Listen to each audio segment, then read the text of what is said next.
Hope Shifa nakawombe owa program wewunyisa omwagalwawo eyavaayo kutambuliranga ku mazima n'okukugusizanga ensonga kale nno tumugoberere tetugenda kwejjusa efanga omwe abalize ng'omu ku bba abalize either agenze eri oba asigadde wano webitandikiro kyukamu awo longo distance I mean communication etandika omumenya omuntu kuba bayina ebyokweka kubanga toyina explain uli ne waba funye nalaga afuuse bize bitya kati oyina fuba koleka ngunyonnyola buli kimu kati ndya mmere kati ngenda kufuka kati ngenda kwebaka nzukusereti sasa sigenda kusobola kuuliza mukawungezi esimu enchankalanyeko omuliro gumpeddeko ebintu byakunyonnyola I know naye kati olabye okunyonnyola mulongo era omuntu waba wakolera mistake era tabulwawo gundi wazikolera kuba kati bweraba wolinnye nodda ne Uganda oli ku butaka wasuze namu nga tamanyi kitegeeza singa obadde mu bikyamu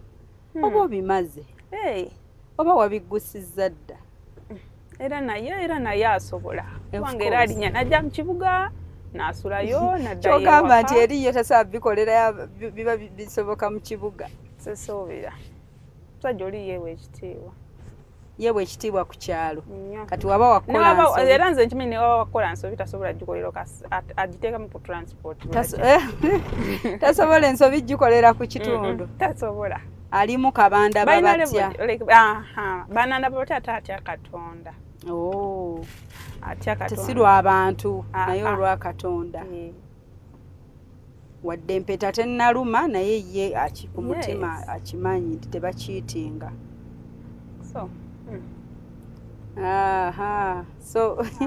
kimufuukira expensive nga alina oteeka bw'aba anakyama ku awantu alina okubaako extra effort gy'ateekamu akiri n'alinnya ate era ne lwalinnya mmanya lwalinnya omanyi akugamba niwaba tangambye baŋŋamba ate bagenda okuŋŋamba ng'olwedde amaze okunyonnyola nebikwatagana era nno taliiwo edduuka tulina edduuka nange edduuka liggale ate olwedde yamazidde okumpa information nti ero ngenda gendako mu kibuga nintaba okusuubula okw'enjawulo sijja sobola kukola tebajja kunkolera delivery nintagwa ntuuke kati abo bagenda okuŋŋamba nti waggale leero taata gundi talabikako nange nategedde kati we yabagamba bagambe nina spice yange tatosobola kati olusi bagamba kwesiga munne tosobola kyentegedde ekyo batuuka ne bamugamba bamanya okuŋŋamba first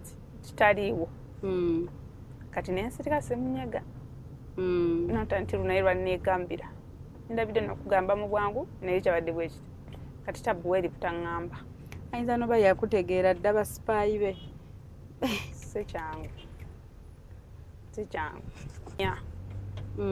ali so reserved kimu ku byamunjagaza nti kunyonyi wonna wonna tewabeerako n'omusajja teyava mu kigambo oyo sooka olinga twerereja fly Dubai kuba abantu jjuke olulimi luba lwerumu bane twanyumya n'omuvubuka maama nyina bannange nalinnya fly Dubai lumu nga nzira mukwano bajja bakuba n'eŋŋoma banaye bali abaana muli bajja bakuba eŋŋoma bayimuuse gwe gundi anti utuuka ddi Masaka ani akunonye bbaawo ng'ekiri ow'emabega eno aweereza oli ebigambo liga what is this kuba emboozi nga balinga bali mu taxi maama ebanga taxi baasi gaso zino baasi ezo bannange oli n'agamba gwe bakuwadde kino ku mmere yo mpa bannange ono n'aweereza ono kirire nga kiki kino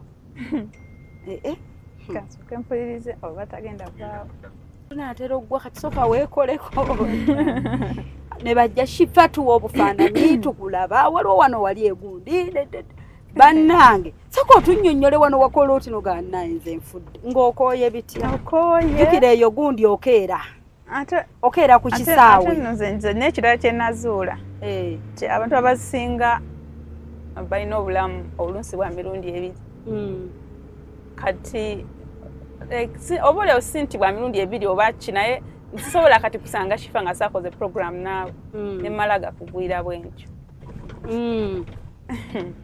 abantu mulimu abantu nga oli akugamba n'okugamba shifa naawe leka twekuba obufaananyi jukira bannange wenna oli byoyagala bibyo obimanya ebyotambula obulamu bw'oluusi mu kaseera koyagala buvuga oyagala okakkane bwoti weesigama ate nze oluusi neeteramu headsets n'olaba kamuviko oluusi towafunye na budde ku trip yonna wofunye obudde olabeko kamuvi omuze omutwe olinaga tuwa obufaananyi ye maama totweragirako yogera naffe katonda wange bali aba ng'olina omuwa simayiro olina ssanyu otuteegere naye nga tetwabyetegekedde kajjaamu wano ne katukwatamu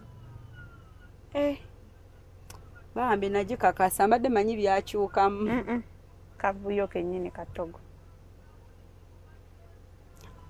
bakuba embeekuulo bayimba ne beenyumiza ng'abantu like ng'ova mu kkomera lyessanyu eriba kuli bambi ate no beesanga ku bisaawe naye oyinza olowooza baavudde wamu beemanyi kyenalabye bagenda ne banyumya ku baboosi baabwe kyenalabye ne bagundi ne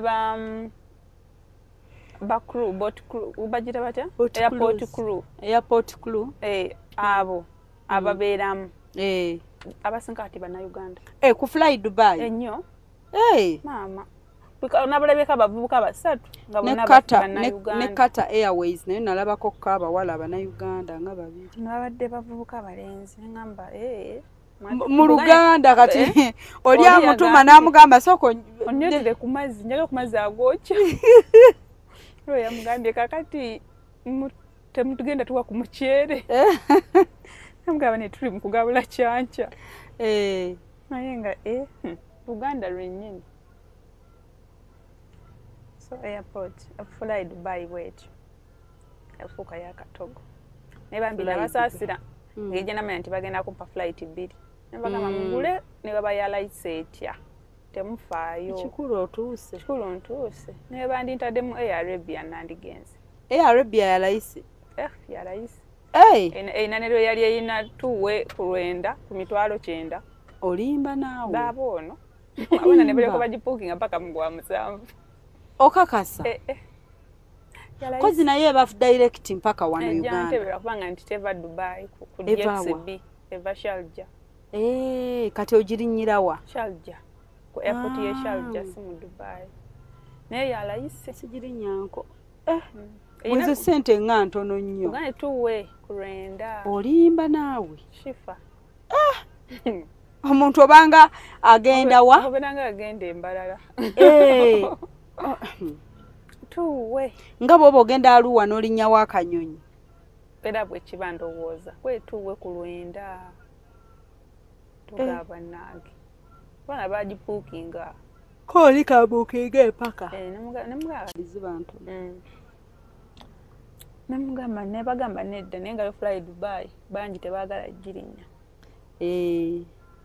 bafuba kino bakoza air Uganda Airline eri at least kate Uganda Airline esinga fly Dubai nga kirungi siri nyanko gondi Uganda Airline naye njanjirinyeko lumu njasooka girinya nga sigenda wala njasooka njirinnye nga ngendako wano Kenya ndabe nene Dubai koze Dubai begendera direct right tewali stop ogirinnyeko ng'ogenda Dubai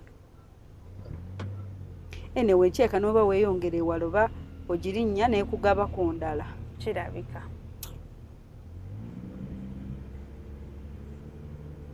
okutambula kati obukowu bwakuweddemu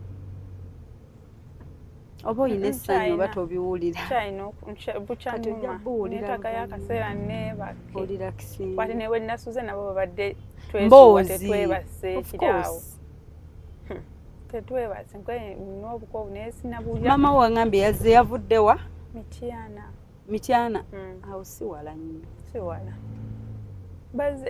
bazinima mu muto bani ne bakunona batusawo mu budde bane bankubidde embaga nze ndi wala programu njiriko nca bangambye sister yakubidde sister we yankubidde nga bajja na ku airport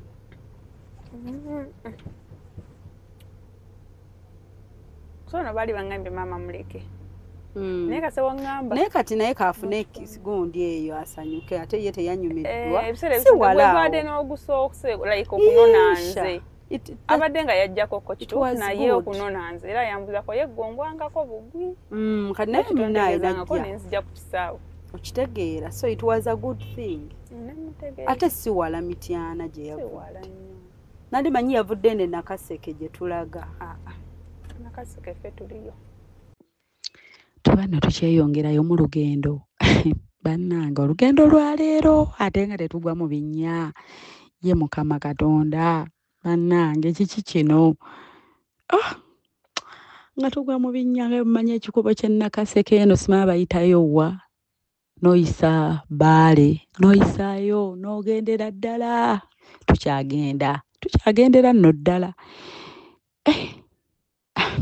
nga tugwa mu binnya jjukira guli omupiira gwayabise tusigazza akapiira akamu ke tutaddeko nga spare tire nako tetukeesiga ate laba bwe tugwa mu binnya Mukama Katonda yasinga okumanya omanyi omuntu bw'oba n'omutima nga mukkiriza naye kati ebyo bikyali awo bwe tusiraanira eno tuvaayo tutya nsiko teri galagi teri abamanyiyo mumanyiyo naye katusooke tustragolinge tulwane nange tutwala surprise eri Steven naye maama surprise efuuse surprise eya leero munnange siibalwise eyo bwe tutyo Mukama n'atuyamba emmotoka n'evaayo ng'omupiira tegwabise naye ng'evuuma bubi efunye issues kuba ekinnya kibadde ky'amaanyi efunyeemu issues evuuma bubi etambulira ddala bubi but tugende mpola mpola tujja kutuuka inshallah naye maama si byangu tugoberere tugenda kunoonya Steven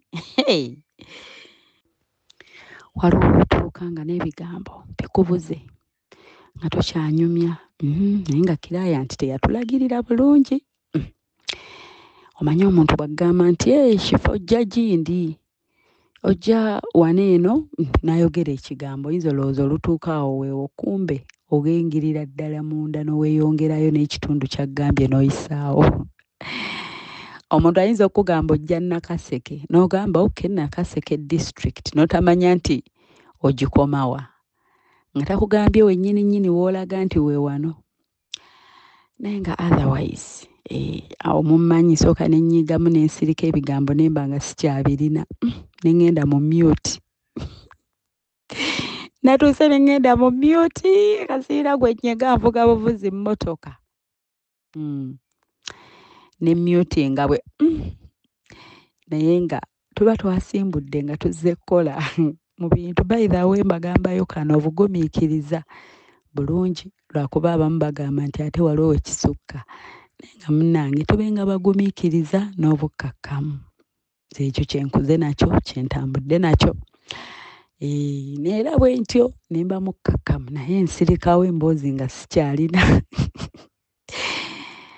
nga nesunga kimu nti baŋŋamba ddi nti wetaawo weewo tutuuse nga ndowooza n'olugendo dduzaayo n'ebye tuyiseemu ekkubo bisaagala ddiyita mu kiro naddala lino ery'omunda at least eri ku main ku chorus it's okay ndowooza jjaamuwa olugendo olwo mulumanyi okuddayo eyo Bombo Matugga Kawempe jjaamu ye mumumanyi naye nga tumuziza ebbali nga tweraliikiridde bino ebinnya ebingi ennyo but ebyo nno nga byendowooza tutuuka ddi tukole tuveeyo nga bukyali emmotoka etandise okuvuuma obubi efunye mechanical problems wow tuba tukyali awo nga nno omukyala atugamba nti tunaatera nga nno bwe mbuuza tubuzaayo kyenkana ki kinene ng'era kye twakavuga oba tekikituuka mumanyi moment eyo musobola ogitegeera nga naye nninza ekigambo kimu nti weta bw'olaba akapande ako kyaki yeeyo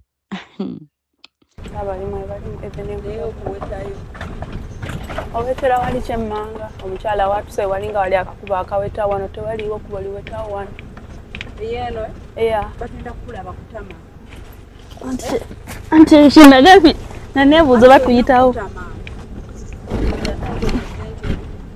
kati awo manyi tuveeyo nga twetereezezza kuba ngambye wali akapande we wali ekkubo nga ndowooza tuweta mu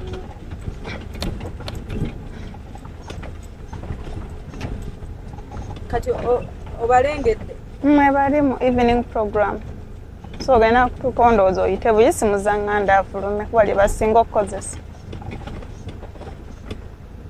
muzanganda Steven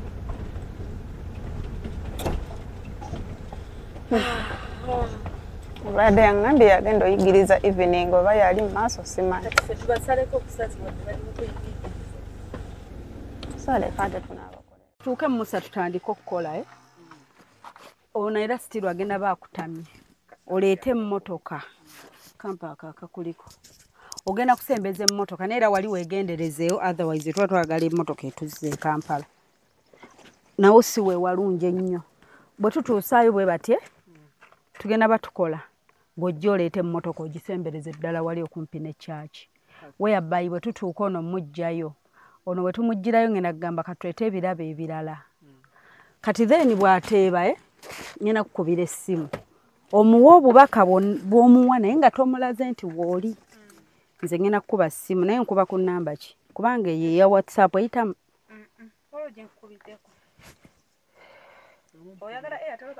gyonna gyompa esembyayo kanjikubeko tulawo oba yeena bwe sooka ojjeko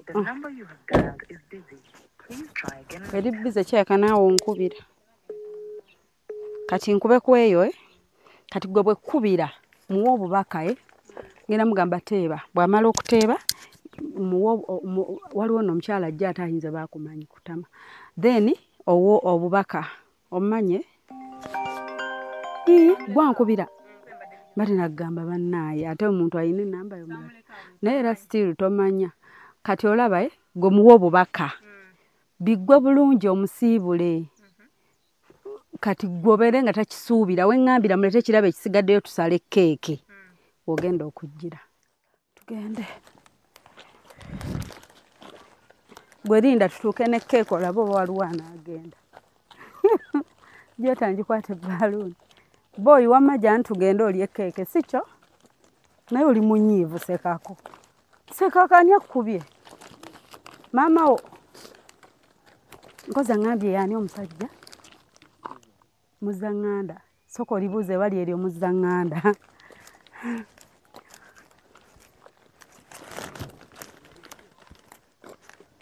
nyabo komawo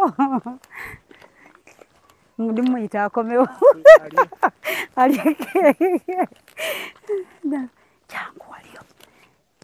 jangu waliyo pati toleka mukolo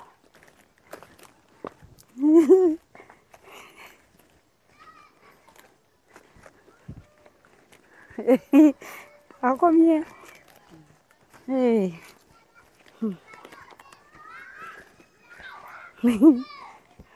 olaba babitegeera kati bagenda kungoberera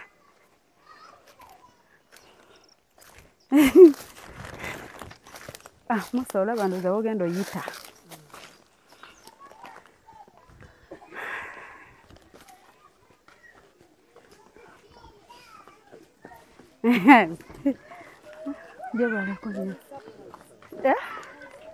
who's surprise simanyi kale sebo tunoonya omuntu eno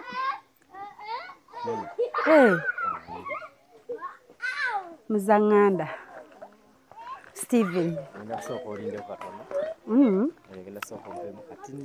kyokka wedda nninda ziwere 10 nga mmanyi nti musinza oba naffe tuyingire tusinze maama ffe mutu mbadde gamba olese omukolo ojje tulye keeke mbadde nkuyita ojje tulye keeke nga ndaba omwana omutute talidde katusinze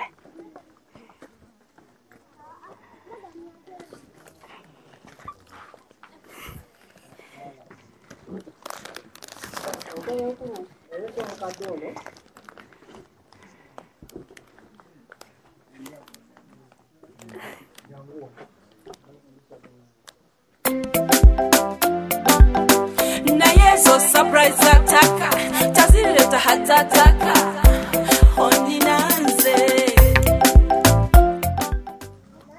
soke tuveemu muffe nzije soke tugenda abantu bafudde and comfortable kubanga abantu bafudde and comfortable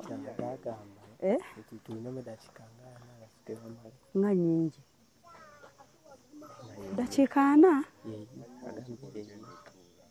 neffe tetulwawo tubadde tetulwawo tuva wala tudda wala ate twali tumanyi by ssaawa 10 kibeera fine so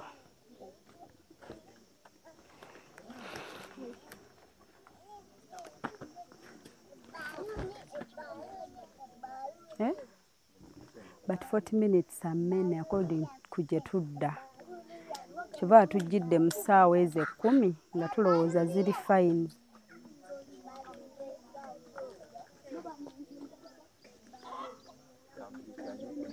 kale atuwe just 10 minutes tugire tugende tuva wala nkitegedde nange mpulidde bamuyita mu Musanganda sooka ojje ne bannange waliwo agambye baneemutulisa bwangu tulye keeke namuga naawe jangu wano njikuwe tojagala ogikozesa eki oyina ssente ya bbeeyi goloza ya mmeka ani alina ogumu ekitundu anti leta 2 kitundu nkuwenga wanje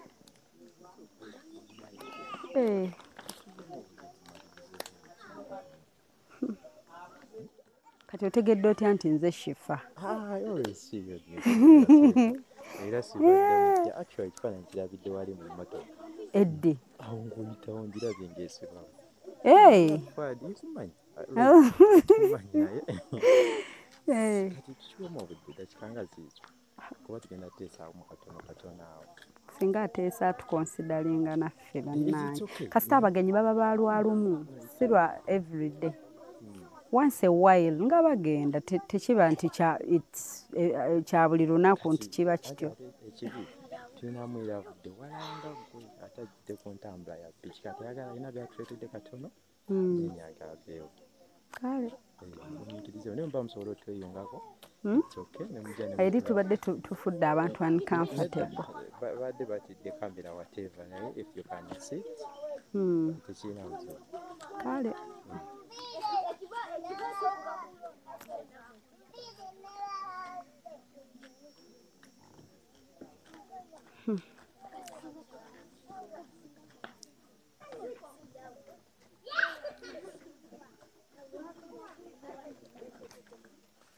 muleetako akatebe mbabuulire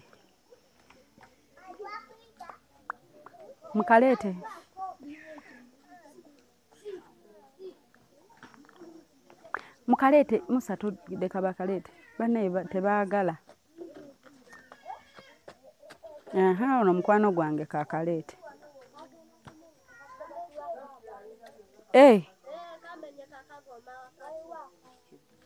kagooma kati ntuula wa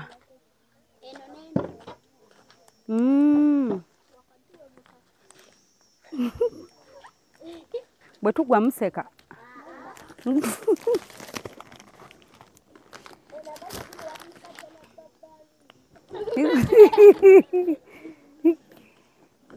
bwe tugwa babbaluuni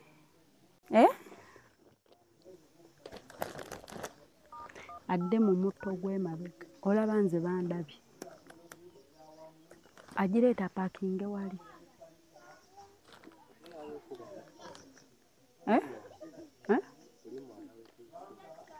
oba nange siritegedde ekkubo lyatulaze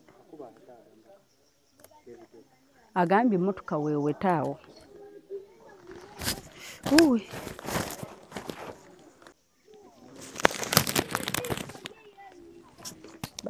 balina miitingi basoose tuggisaako makamera tubamukiriza kufuluma ate tukolere ye yekka tumuyiteko ebweru tukolere ye yekka bwe like ng'ayimiridde awo wabweru. ko kategende mukubisa shifa Bagaye tubalindemu eddakiika 4 kumpi ssaawa nnamba. kati asirowoozezza ategedde nti mubadde mwagala ye Akitegedde nti twagala ye ate si yatugambye. ali mu maaso si yali mukubiriza olukiiko Si yeye ye abadde atudde. Timbu byatulinda.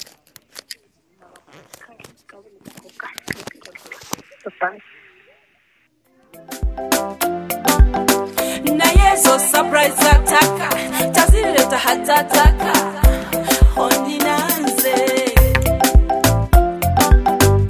okoza birungi kyenda sobi ayibine birungi lwenda kulugumi kuwa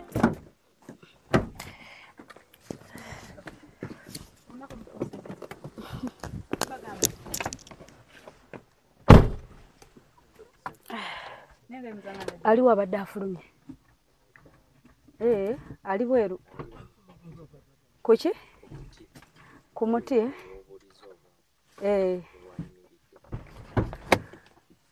ayimiridde buyimirizi ne surprise eba yayonoonese edda yennyini gwe tusapulayizinga gwe bazunza bwadde eno bwadde eri akola ki kati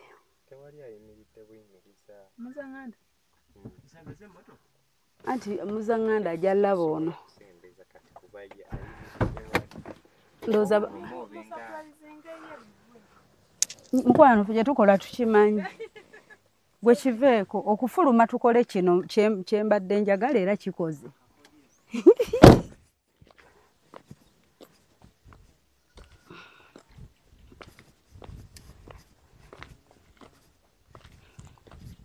wanje tuvuddewo tutuleko mu mmotoka kubanga anti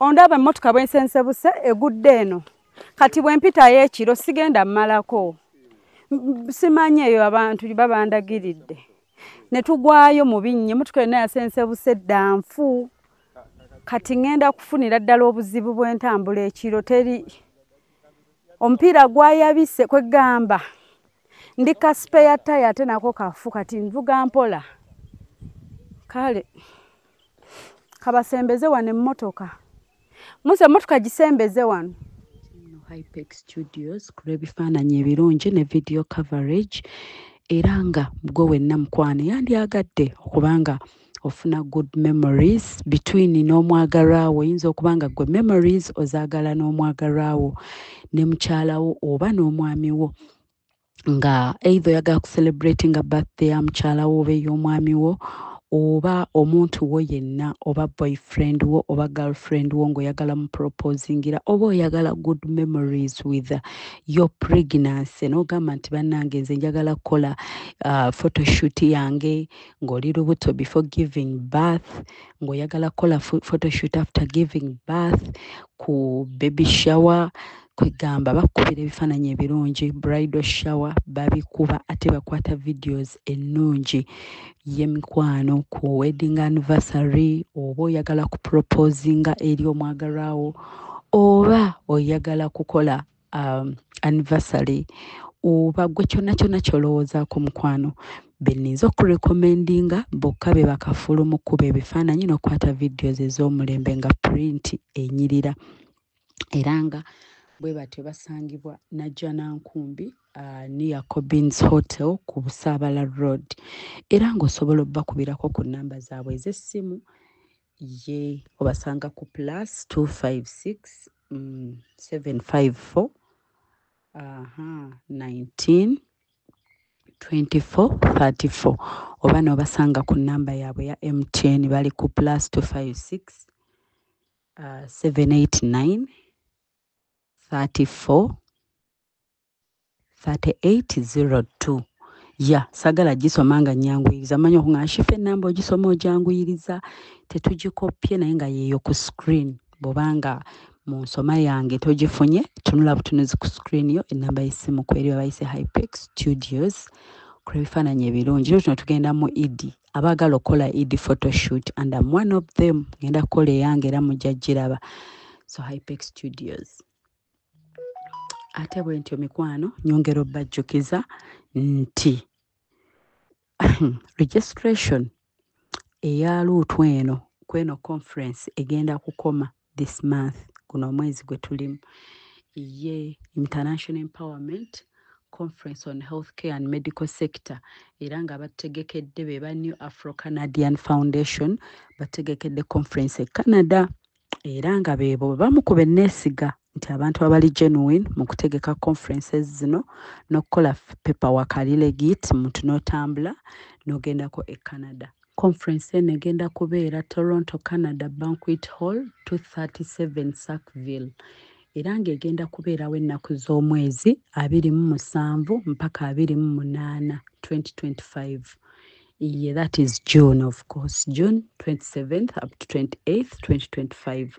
Tugenda beera mu Toronto, Canada. Conference wegenda okubeera objectives ziri ku HIV, stroke AIDS and related stigma, cancer, social care, assistance, patients. Ye mikwano, but for details mbadde nkusaba mukwano okube ku namba eno giwulirize bulungi. Enamba y'essimu eno eri +1 647 271 6223. Njiddamu eri +1 647 271 6223. Ye yogerako n'omukyalo oyo bamuyita Kathe Kabiite ajja kubakwasaganya namba eri ne ku WhatsApp. Abategese be ba New Afro-Canadian Foundation. Katusooke tufuneko obubaka okuva Kampala Polytechnic Mengo. Ye tulabe kye batugamba ate tubeere nga tweyongerayo. Mikwano tubaagala nnyo. Kampala Polytechnic Mengo eyita abantu bonna abagala okusoma course ku ddala lya National Certificate, National Diploma ne Higher Diploma nti okwewandisa kugenda mu maaso mu courses nga Civil, Electrical, Mechanical ne Water Engineering, Architecture, Electrical Installation, Auto Mechanics, Plumbing ne ICT, Catering, Refrigeration, Cosmetology, Hairdressing, Fashion ne Design nti eri abamaze Senior 6 nga baagala Diploma, abamaze Senior 4 ne Primary 7 nga baagala Certificate. Mutukyalire leero ku Kabaka Njagala Road okuliraana olubiri lwa Kabaka kumpi ne Olcom Petrol Station oba tukubire ku 0 27 26 73. Kampala Polytechnic Mengo, beyond limits.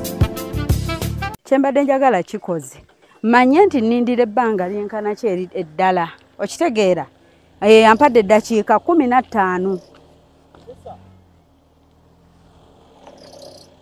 Uli emmotoka evuuma bubi nfu kati bwe tuyita mu makubo ag'ekiro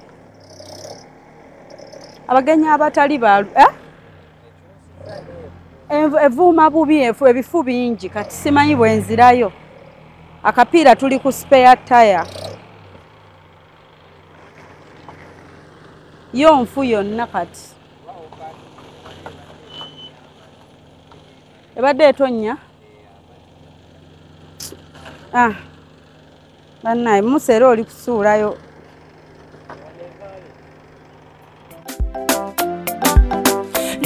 So surprise ataka tazileta hatataka ondinanze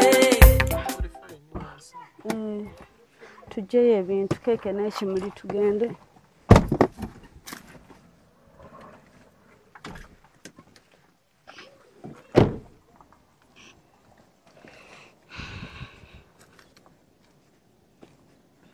kozi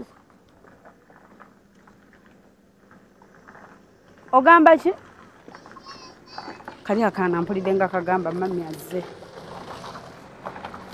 wallahi oyo yakutamye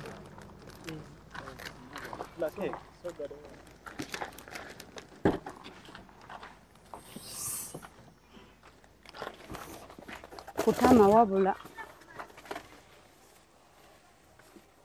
kali akali mu yero kempulidde oba kagambe naye so surprise ataka tazileta hatataka ondinanze kale nafa basanga nje baleko basebo ne banyabo yenze Hope Shifa okuva ku Spark TV kola program bagiyita weewunyisa omwagalwa wo surprise your loved one.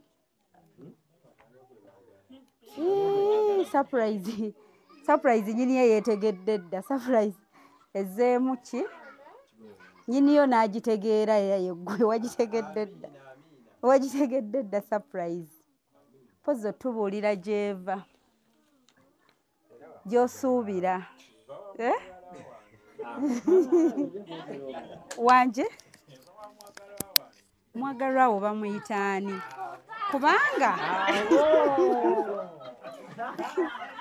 kubanga osobola okubeera ne friend we era nga naye like kasooka kukwasa ekirabo kyo oyogere ng'okikutte to you my love.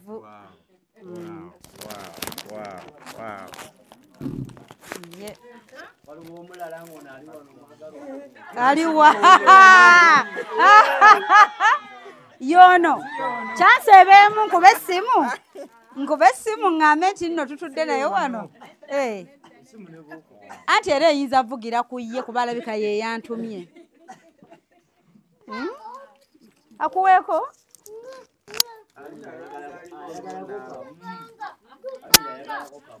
bakuweeko kamu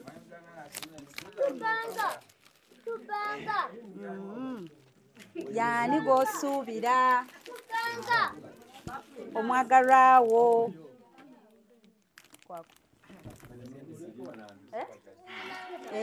tutunule eno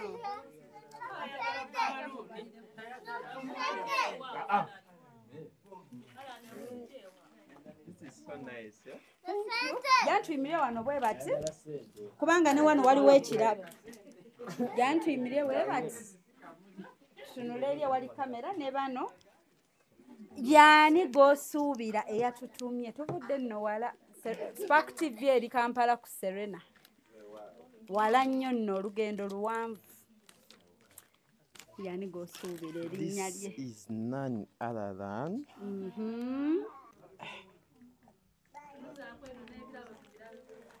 Banange munsanyukireko wandowoozaako baagala linnya basanyuke ng'erinnya balifunye era ofansooke omwebaza nga okumwebaza Shifa wanje omwana Nannyanzi Feibe yakutumira. Ogambye yani? Nannyanzi Feibe. Erinnya muliwulira? Agambye ani? Nannyanzi Feibe. Ye mukyala wo. Ddala. Kankube simu. Si yatumye, simanyi. Kanku era bannange essimu bwevuga nga nkukubidde totya kukwate ya time. Bannange ogambye Nannyanzi ani? Feibe. Hello? Wanji Shifa? Je baleko mukwano. Je baleko mukwano. Kale Aunt Shifa nawe je baleko nyama. Bagambye linnya ki? Faith? Bari nagate Faith yani. Ye Phoebe. Ye gwani mukwano.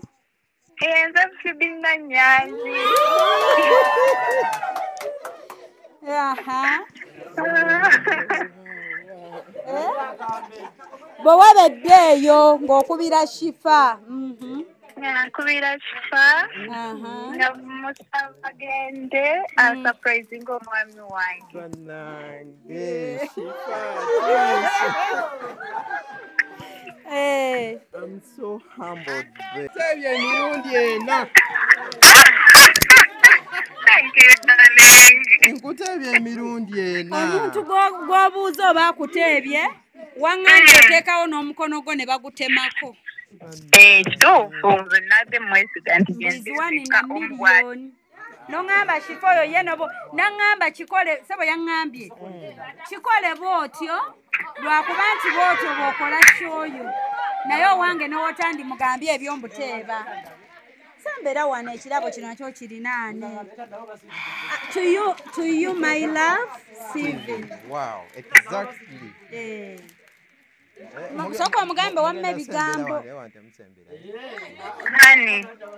Honey. Wanji sweet. Mukope.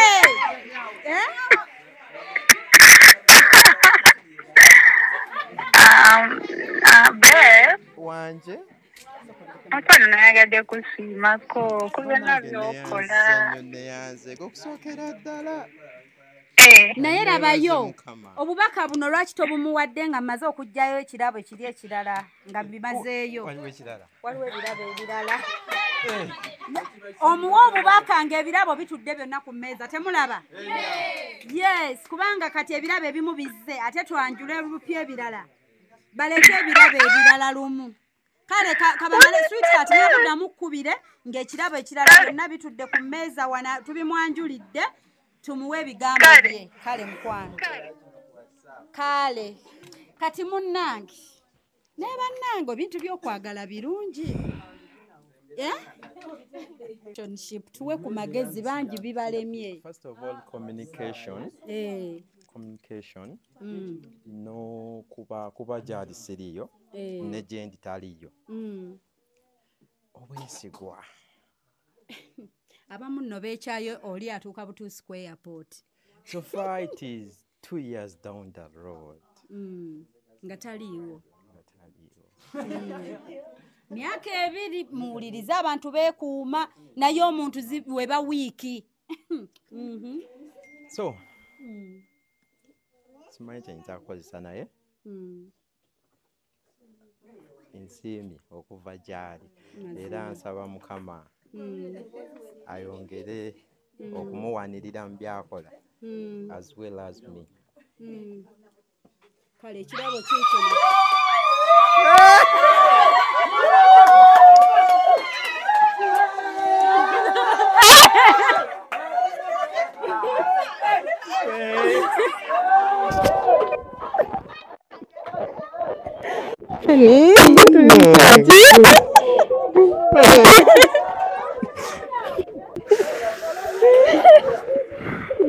Ntokaba.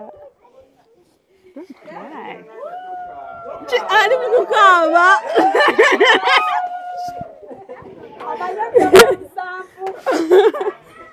Don't cry. Nasiza nawe Uganda. Nawe bitebye wasuzeewo. Come on, don't cry. Yeah. Why? Omukolo guli eno. I want to surprise you.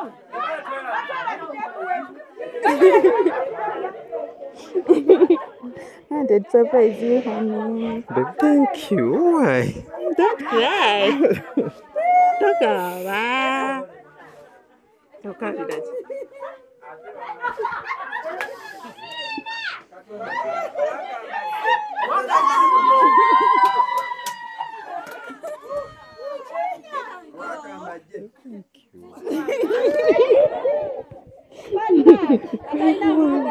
Tukaba.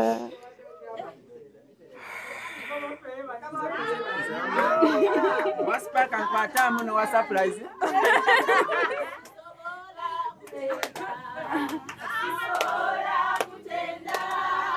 Sisobola kutenda akoze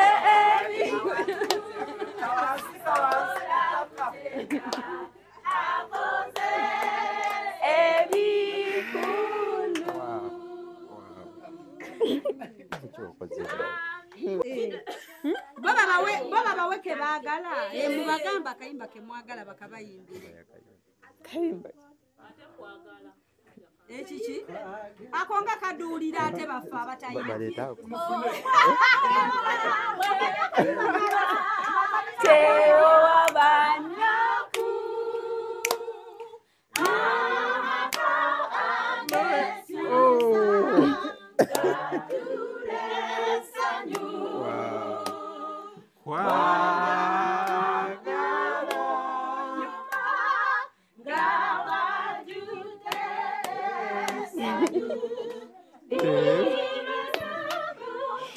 I'm so happy for my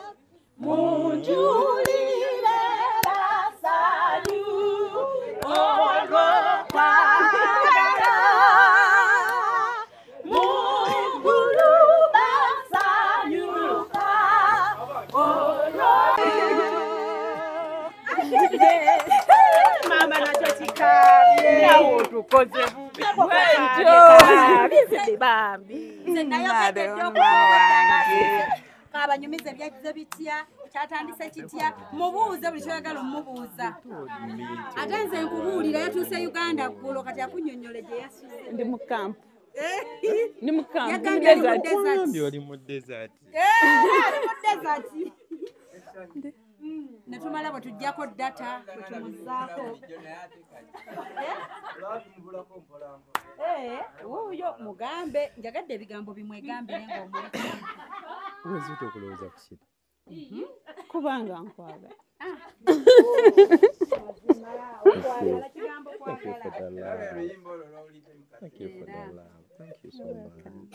naye muneemwogereko nga naffe tubiwulira kuba tuba tulina okukopa ebigambo ng'ebyo bye mwegamba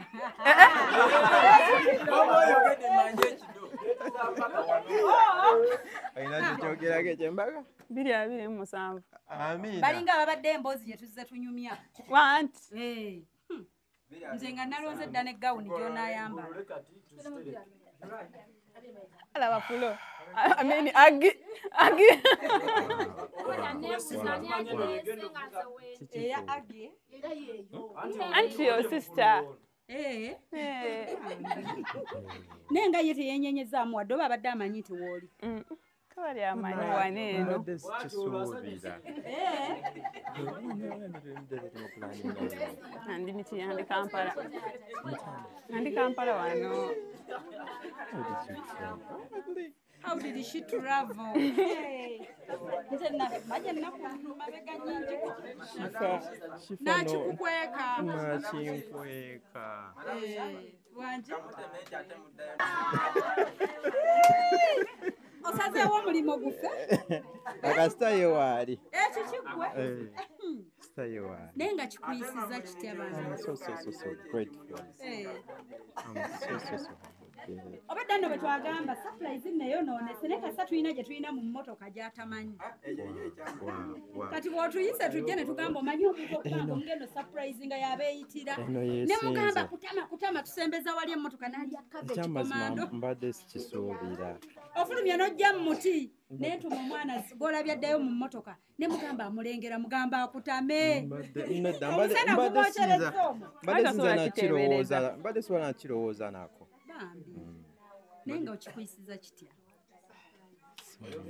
ono obedde alina ebigambo tutambudde kuva Kampala ng'ayogera naye kati bibuze omukwano ekifa kati bibuze ebyokugamba mbwera twali ku nnyonyi ennyonyi yonna ng'abaliko boogera nnyo abasajja naye ng'owange musirise tavaamu kigambo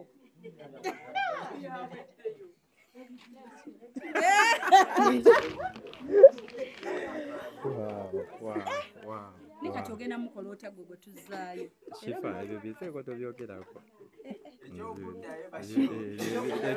ogenda muwamba tokyogerako tuddayo kubanga era tewategedde just nafunye ennaku 2 olumu nalumaze Kampala olumu lwe luno olumu twabadde olunaku tukwekweka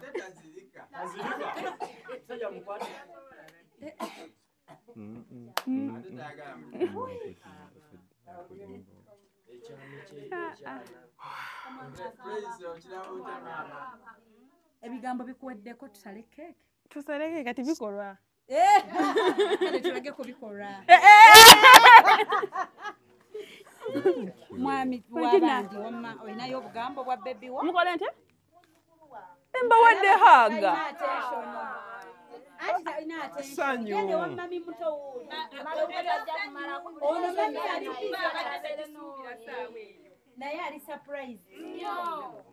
Wendy. Ate ensose nenkulaba ng'obitutte ize kubanga olwedde wadde walabako shifa kati nga era ajja kujja nyambe teeba era nategedde nti omuseesa ngani agamba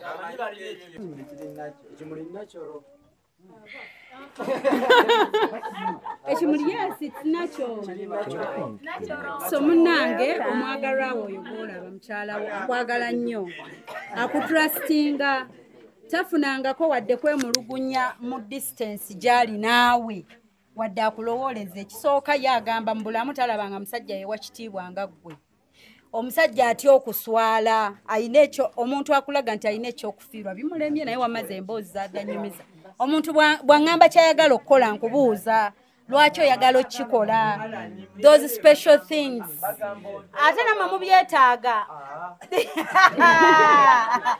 n'agamba oli w'amazima omanyi abantu abamu balowooza mbu surprise zino tuzikola because someone doesn't trust you ebyo nti that part of table bivuddewa n'agamba ye tali mu abo n'agamba ebyaddala yagambye ekifanze n'owantuuse n'omuwa buwinti but kinyuma nnyo but that surprise bit of it n'agamba kifo ekyo ekyokuteeba kiri part of you kimuyiseemu but of course linnya lyange lye limuli omutima gw'ombugu kuba ye kati munnange akwagala nnyo gw'olaba oyo akulowoozaako nnyo mbu mwakyogerako nti bakama bo obogezeeko basabe off like ambulire the whole yaŋŋamba nga bwe kyali era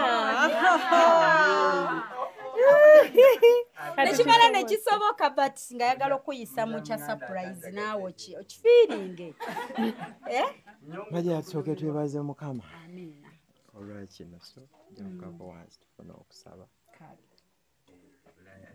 tusabire lumu ne keeke yaffe bulungi ne mukama tumwebaze abooluganda tusaba mutwegatteko tweyo okwebaza mukadde bagula ndi tuwonze maaso ga mukama tweyanziza nnyo tweyanzeega olw'obulamu bwa buli kinoomu ku ffe naye okusinga byonna tweyanziza olw'omukisa ogw'enjawulo gw'otuwadde akawungeezi ka leero bw'otugasseeko mwannyinaffe Feibe mu ngeri ate ey'ekyamagero era eyeewuunyisa. Twagala okwebaza olw'obukuumi bwo gy'abadde okumala emyaka gino ebiri bwamukulembera amagenda ge ate era n'amadda. Twagala okwebaza olwa byonna by'omuyisizaamu. Twagala okwebaza olw'amaka ge abaana n'omwami b'okuumidde wano.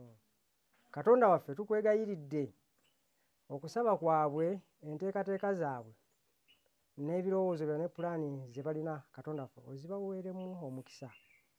Twagala okwebaza n'olw'abagenyi b'otugasseeko akawungeezi kano olw'omulimu omukulu era ogw'ettendo gwe bakola. Tusaba obawe omukisa era obongere omukisa mu buweereza bwabwe n'okulaba ekisa byonna tusabye okuyita mu Kristo Yesu Mukama waffe.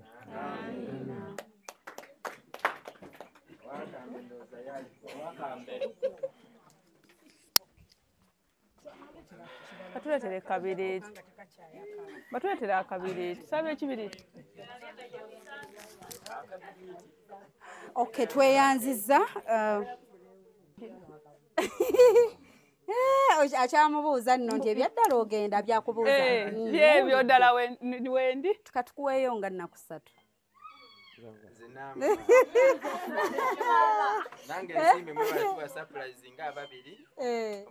Lwaki tokatwalidde owuwo kuba bano boowa boofaako abantu badduka bwe mubirabye Salugaliwa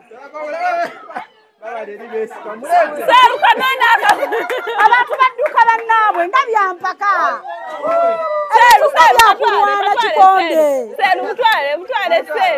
mweganye nananana ebituka bya misindo naagwa n'ebigo Yali yagambye mpagala ya keeki. Gawadde akamu. Yayagala keeki. Akatwale. Atuuse mama. Aha. Kamkwasi. Ani omulala master? Master bombi bansonyi. Wali muli.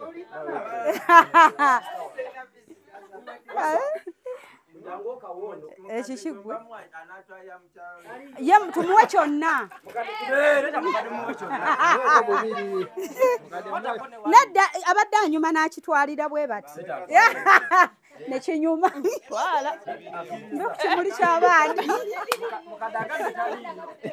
Tentaliyo muntu.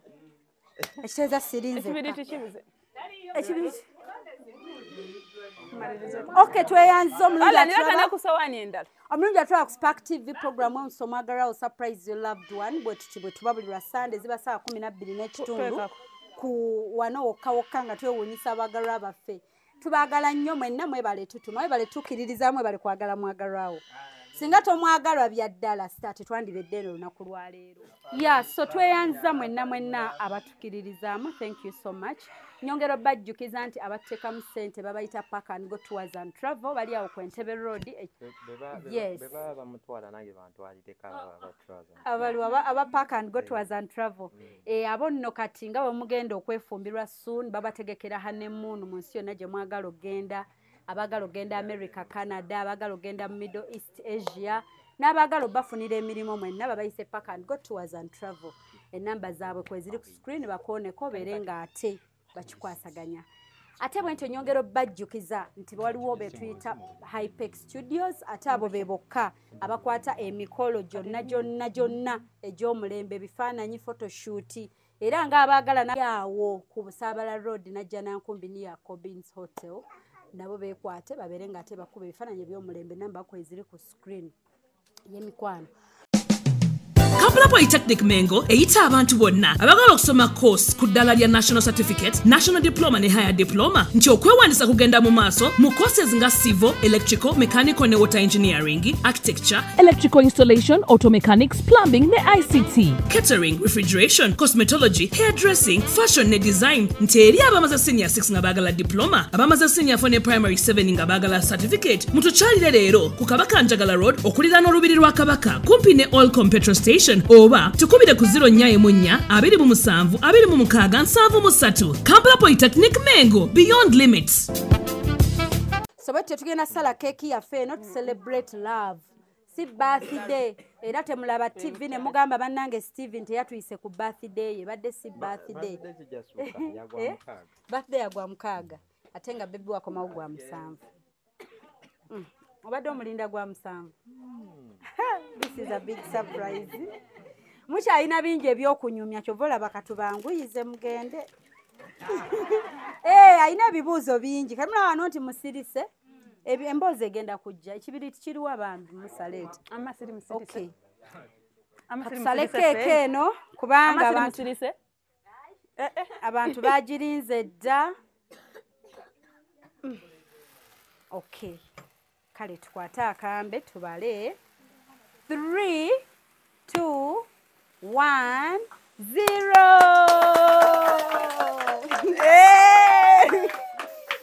Nawe. Abaana baba babwagala. Gofirazi. Agambye atya? Mukasitanze ngenda kuoza.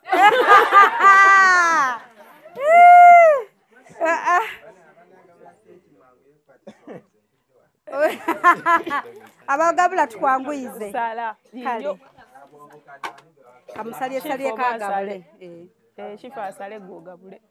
Okay. Abaje tulekera ke yafe je tutwale waka. Weli mbiyo nene. Keki nene. Tesobola.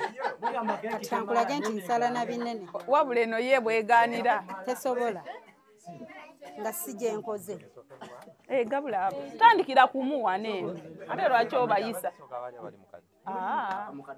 Tandika kulai. Kale kwake. Mubirabye. Nazoogedde dda. Kwako mama. Oba ne oli mu kirasi obitegeera.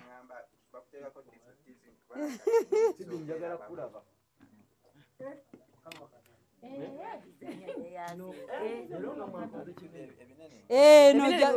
bwetyo nzirewa ebinene bigenda okukoze kweyongeza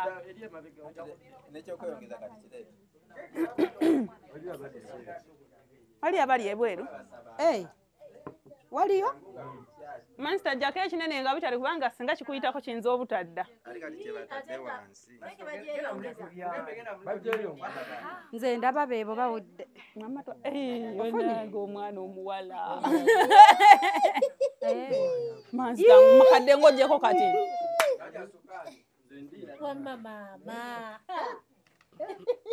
kiki mukadde tubuddeyo nnyo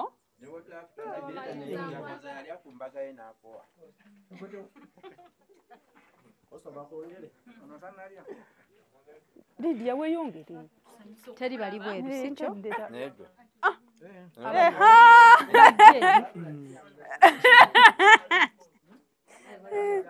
Jaja wange bajje briefly bafune baddeyo let answer for those ones there by the way zizo sente zijje mu kimuli nannyini kyatumye ebyokunywa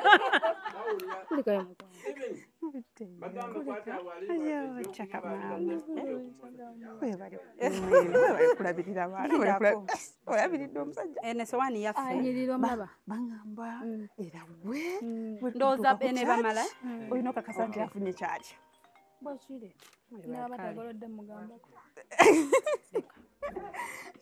negirabira bwetunula omugole nga tonnalyako